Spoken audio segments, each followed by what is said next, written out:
Hello everyone, Haberjazenga here. Today we're going to talk about someone I have recently had the displeasure of interacting with. The self-proclaimed detransitioner Hacsi Horvath.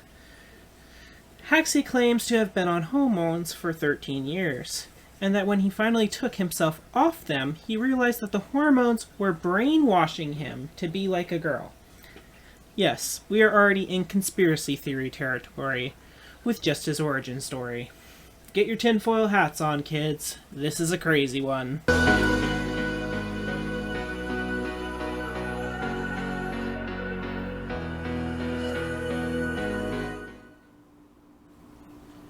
So, you may be asking, what professional credentials does Mr. Hacsi Horvath have? Well, to put it simply, none. At least none that have anything to do with transgender people. Hacsi has an MA, but it's related to skin diseases. Yeah. Hacsi likes to cite minimal participant studies and studies in unrelated things as evidence that the trans industry is victimizing children. A few popular studies he cites includes a study on how chest surgery affected the mental health of young trans men, as well as a study on how doctors that do vaginoplasty feel about doing them on trans women under the age of 18. In addition to these, he likes to cite such bigoted sources as Fourth Wave, A Woman's Place, and what I can only assume is his own personal YouTube channel, called There Is No Trans. I'm placing all this first to give you a heads up on what we're about to look at. Without further ado, 10 things you're not supposed to know about the transgender industry. We open with one of Hacsi's favorite toys. Let's take a good look at this chart. First, off to the side, the number of patients. Hacsi doesn't highlight this, because he wants you to look at the ages. But if you look at the numbers, we barely break double digits on any of these ages. There's 2 13-year-olds, 5 14-year-olds, and as they get older, an increase. Why is this? Maybe because psychologists only recommend these surgeries when they believe that someone is emotionally mature enough to agree. But even at our highest point, it is 11 total in a year. Oh no, 11 people getting gender-affirming top surgery. How horrible. Let's carry on. Healthy 13-year-old girls go under the knife. At Children's Hospital Los Angeles, transgender industry doctor Johanna Olsen Kennedy refers healthy but confused teen girls as young as age 13 to the surgeon for radical mastectomy. Top surgery, or chest surgery, girls and young women will likely also have their uteruses, ovaries, and fallopian tubes rooted out before too long. Many even go through outrageous surgical horrors to jerry-rig some sort of pseudo-penis because they're men, or at least so they have been led to believe by the trans industry.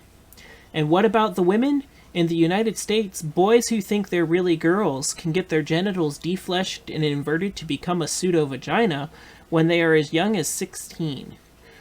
Surgeons say they would prefer to do these operations before the boys finish high school because they suppose the parents would wait on these girls, hand and foot, during the several months of aftercare. Forget about waiting for years and years to get this party started, going to therapy, or any of that nonsense.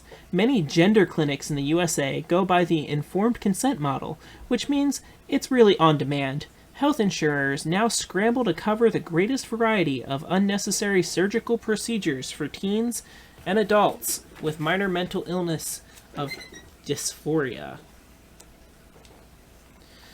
So, the first claim here is that these trans men are getting their breasts removed. This he has evidence for with his misrepresented study. Figure now is a good time to say all his links will be in the description. I'm not reading all of them in this video. It's long enough already. But then he makes a wildly unsubstantiated claim that they are also getting bottom surgery. No sources cited, just flat claiming it. He then goes on to misrepresent another story and flat out lies its contents. In this study, they spoke to doctors about vaginoplasty and their opinions on doing it to those under 18. In the study itself, it mentions that the doctors would prefer these patients go through puberty as it gives them more flesh to work with without having to take some from the glutes. His final claim is that many gender clinics go on an informed consent model, and then he links a single clinics page at the University of California, San Francisco. I'm sorry, one does not equal many, Hacsi. Good fear-mongering, though. Epidemic. The backdrop to this mayhem is that in North America, Britain, Europe, Australia, and New Zealand, there is currently an epidemic of rapid onset gender dysphoria in adolescents and young adults. It is called rapid onset, but it could just as well be called sudden onset.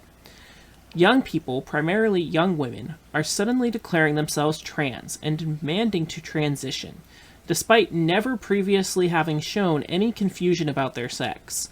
Whole friend groups at school are coming out as trans. It is a social contagion, developed as young people ruminate, often with a friend, about how dissatisfied they are with their lives, and idealize their fabulous futures as members of the opposite sex. School administration lackeys of trans activist organizations have given them unparalleled access to kids in school, and they have taken full advantage of it.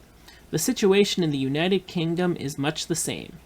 But transgender industry personnel utterly deny the existence of rapid onset gender dysphoria, despite abundant evidence for it. Why do they deny it? Because they are desperate for an innate, inborn, opposite-sex gender identity to be a thing. Nonsensical as that sounds, it gives the male transgenderists an alibi against the embarrassing truth, or so they hope. So his next claim is that young trans people are coming out as trans as a way to escape their boring lives, usually concocting it like some sort of scheme with their friends. Yes, I skipped the claims of rapid onset dysphoria. Why? Because it does not matter. Dysphoria is dysphoria. He then shows some info about how schools are supportive of people being trans, which takes me back to the claim of rapid onset being a plea for attention. If that was all it was, then when they went through the support that is so readily available, they would be found out. Counselors and psychologists go to school for a long time. Something you should know since you have an MA, Hacsi. Predictable. Meanwhile, even younger children continue to be trans at a nauseatingly high rate. Why? A fringe group of ideologue doctors promoting affirmative care has gained some influence these days. Their main mantra is to listen to the child and make enormous life-changing decisions for that child based on childish prattle. For example, if little Johnny seems to like sugar and spice and everything nice, that means he is a girl. And if little Jenny seems to like snips and snails and puppy dog tails, that means she is a boy. Hey, Johnny says, she wants to socially transition. How fun. Well, except that a study showed that children, especially boys, who socially transitioned were more likely to persist into a drug-blocked puberty, which generally includes, at no extra charge, sterilization. Puberty-blocking drugs, an implant in the arm, are typically prescribed from around age 8 or 9. From around age 13, doctors hook the kids up with the hard stuff. A lifelong regimen of synthetic estrogen for the boys and synthetic testosterone for the girls, and soon a horrific range of unnecessary surgeries. Again, he starts off with a claim and no source, followed by calling an academic organization with 67,000 members a fringe group. Now, mind you, that organization requires you to pay a membership fee. So if they didn't have a membership fee, they would probably have a far greater size of a group. And 67,000 is more than double the ACP. He follows this with some transphobic comments and claims made on the transphobic site Fourth Wave. Sorry this one was so short. We still got a lot of article to read, so I'm not going to go super in-depth on this part. I've already covered how puberty-blocking drugs are not sterilization, and how hard it actually is to get on puberty-blocking drugs in some of my other videos. So if you guys want to watch through some of those older videos, you'll find it there. Wrong tree. Despite decades of research in which transgender industry scientists have tried to locate the source of opposite-sex gender identity somewhere in the human body, the best evidence they can put together is wildly speculative at best, with huge gaps. Copious spin is used to cover over these gaps, where they say, not completely understood. You can take that to mean they have no idea. That's because this gender identity doesn't exist. It's all just mind games, wordplay, and auto-suggestion. Transgender activists and their admiring allies in academia are desperate to prove that it does exist, because the alternative explanation, that perhaps they really do have mental illness, likely a personality disorder, is hard to bear. However, there should be no stigma or shame in mental illness. It is best to be honest with oneself. I mean, I read and understood the abstract. I'm not paying money to read the whole study, sorry. Broke bitches can't afford that. But the summary very clearly says that while in the womb, exposure to testosterone, or lack of it, can contribute to your identity, as well as your genetic makeup from a biological side. From a socialization side, they did no studying. There is nowhere in that where they use his quote of not completely understood. Also, let me just point out how he reposted things in support of him, but this one he leaves behind a paywall. And lastly, I agree, there should be no shame in mental illness. I have mental illnesses. You know what they don't include in my mental illnesses? Being a woman. Accurate. Until recently, gender dysphoria, more commonly, was called gender identity disorder. Most people understood this to mean something like gender identity disorder. It really should convey something more like gender identity disorder, because it is a disorder of identity, perhaps part of a personality disorder. Straw man! You're completely making it seem like you have some idea of how people translated this, but no one told you that. There's no research on it. You just literally said, this is what people think. Nice one, Hacsi. Hype. People who believe themselves to be trans are not at an extraordinarily high risk of suicide. That's just the propaganda used to socially engineer society to give them what they want. Suicide attempt rates are higher than those in the general population, it is true, but they are similar to rates in other relevant subpopulations such as people with mental illness and people who have been bullied. The extremely high rates of 40% or more that they have been reported in the mass media were derived from surveys using faulty methods. It is surprising that well-funded transgender activist organizations would take such shortcuts and then report findings with a straight face, but that's what they've done. So, next he takes issue with how they did these studies to find out the suicide rate in trans youth. Never mind the fact that his previous studies showed numbers that were less than 100 on both of those other studies that we saw at the very beginning of the video. Never mind that. He takes issue with the numbers, he takes issue with how they did the studies. They were done voluntarily and in a way to try and specifically get answers from trans youths. The question is, how else did he expect them to get the answers? Like, did he want numbers of trans youths that had to go to the hospital from trying to commit suicide? Or, like, the number of trans youths that actually died from committing suicide? It's like, I'm sorry, but But if you need children harming and possibly killing themselves to meet your burden of proof, you have issues. Manipulation. Nor are they at particularly high risk of being murdered. Middle-class male transgenderists in high-income countries often sound the alarm. Poor them! They are being murdered in droves, except they're not. A 2017 study that used data from the Transgender Day of Remembrance organization found that men who were considered to be trans became homicide victims in the United States at a similar or even lower rate to persons in the general population. A subsequent informal analysis compared country-specific trans homicide rates from the Transgender Europe organization to general population homicide rates from the United Nations Office on Drugs and Crime. Again, notwithstanding high numbers of homicides in some countries, the rates were similar around the world. The trans rate is comparable to that of the general population. If thousands of ordinary folks are being murdered in a given country, a proportional number of trans are being murdered. So, then he claims that trans individuals are not being murdered more than anyone else. What he fails to account for is, one, those trans individuals are being counted as part of the murder count in those countries, for one.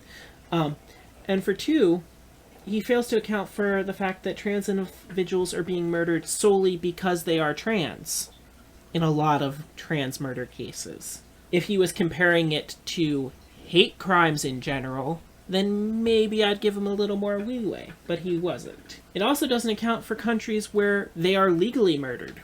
I'm looking at you, Uganda. Straight. In high-income English-speaking countries, the vast majority of male transgenderists, as much as 90% of such men, are heterosexual. I'm sorry, transgenderists is funny to me. They are straight transvestites, just as we've had in society for hundreds of years. In the past few decades, especially since the internet came along, a large number of these men begin an illusory transition in the belief that they can magically become women through taking synthetic estrogen. They typically have autogenophilia, defined as an erotic attraction to a fantasy image of themselves as women. Most of them claim to be lesbians, which is an impossibility because they are men. Indeed, a large proportion of these guys in recent history don't bother having genital surgery. Instead, they speak of their female penis. Sick.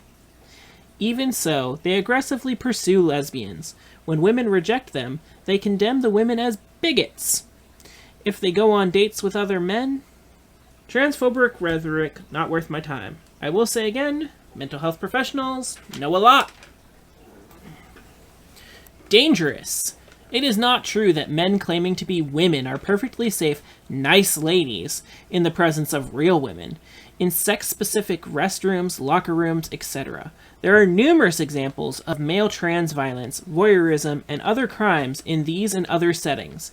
Indeed, there is evidence from a study in Sweden that even after their genitals had been surgically rearranged, men who claimed to be women had a similar conviction rate for violent crime as age-matched control group men. This rate was 18 times that of age-matched control group women. In other words, they kept male pattern of violent crime. Unfortunately, much crime committed by male transgenderists nowadays is officially recorded as crime by women. Our crime data is being skewed terribly by politically correct fear of misgendering these guys. Meanwhile, on the internet, as well as in real life, they quite openly make violent threats to women. Okay, so I don't know any trans women that make violent threats towards people who are transphobic.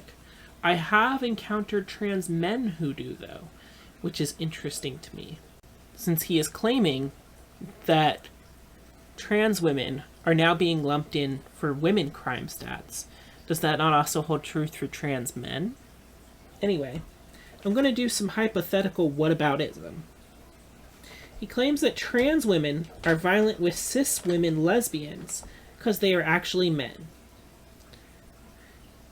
I found a study that shows 17 to 45% of lesbian relationships have a domestic violence component. So, what about that lesbian violence? I'll link that study down below. And I've decided I'm not going to link all of her or his links in this article because there's too many of them. I'll just link the original article. If you guys want his links, you can find them in there. As you can see, all of the purple text on my screen, each of that is a link. So he linked a lot of things. Regret. Although transgender industry activists and researchers claim that the rate of regret in trans people after surgery is extremely low, it is likely instead to be quite high. When regret is even assessed in follow-up studies, it is often defined in very narrow terms. E.g., there must be a notation about this in the patient's medical record. Meanwhile, losses to follow-up are often quite high, well above the 20% levels that in other research would be an enormous red flag of trouble. After all, these patients need to take hormone drugs for the rest of their lives. How could 30%, 40%, 50% just be lost in our high-tech world? They must be in care somewhere, right? Have they killed themselves? Possibly. Although suicide rates are not as stratospheric as trans propaganda would suggest, they are still at higher risk than the general population. These are just a few of transgenderism's inconvenient truths. I'm sorry, transgenderism always makes me laugh. It's like, yeah, because we're a religion. Anyway, he rounds it all off with some more unsubstantiated claims about the number of detransitioners and his belief that they commit suicide, pretty much. Is it possible that the reason that they don't go back to the study, maybe, is because they are now comfortable with themselves and they see no reason to have to go back to study? I mean, I can understand you think that they need to take their pills constantly to keep their estrogen, blah, blah, blah. But once you've gotten rid of the organ that creates most of your testosterone, you don't really need to worry about it so much. In addition, when you've been taking the estrogen for long enough, you've already grown boobs. You don't need to go continue getting estrogens to make your boobs bigger. I'm sorry, but I don't think you fully understand how the final part of transitioning works, probably because you only spent 13 years on hormones and didn't go through with the whole surgical aspect of things. Anyway, that's it for this episode, guys. Hope you all enjoyed, and I'll see you guys next time. Strawman!